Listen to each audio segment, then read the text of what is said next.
Hi అండి. ఇప్పుడైతే fresh up అయిపోయాను. సండే రోజు కదా, ఇంకా బ్లౌజులు అయితే ఉన్నాయండి. ఈరోజు అర్జెంట్ బ్లౌజులు ఒక 2 ఉన్నాయి. అసలు హెల్త్ బాగాలేదు, వెళ్ళొద్దు అనుకున్నాను కానీ ఇవ్వండి. ఈరోజు అయితే మా వారైతే మటన్ తీసుకొచ్చారు. అదైతే కుక్కర్లో వేసేసాను.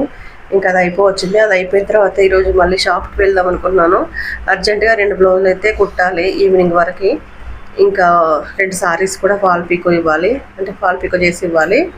అండ్ ఈరోజు ఏం కుట్టద్దు, షాప్కి వెళ్ళదు అనుకున్నాను కానీ ఇంకా అర్జెంటుగా ఉన్నాయన్నమాట. అండ్ నిన్న కూడా షాప్ ఓపెన్ చేయలేదు కదా. అండ్ రేపు కూడా మళ్ళీ నాకు ఆల్రెడీ నేను అంటే బ్లడ్ శాంపిల్స్ అయితే ఇచ్చేసి వచ్చాను. రేపైతే రిపోర్ట్స్ అయితే వస్తాయి. మళ్ళీ రేపు హాస్పిటల్కి వెళ్ళాలి. మళ్ళీ రేపు ఏ టైం అయితే తెలియదు. అందుకనే ఈరోజు అయితే వెళ్దాం అనుకుంటున్నాను. మరి చూడాలి ఒక 1/2 అవర్లో. ఇప్పటికే 11 అయిపోయింది.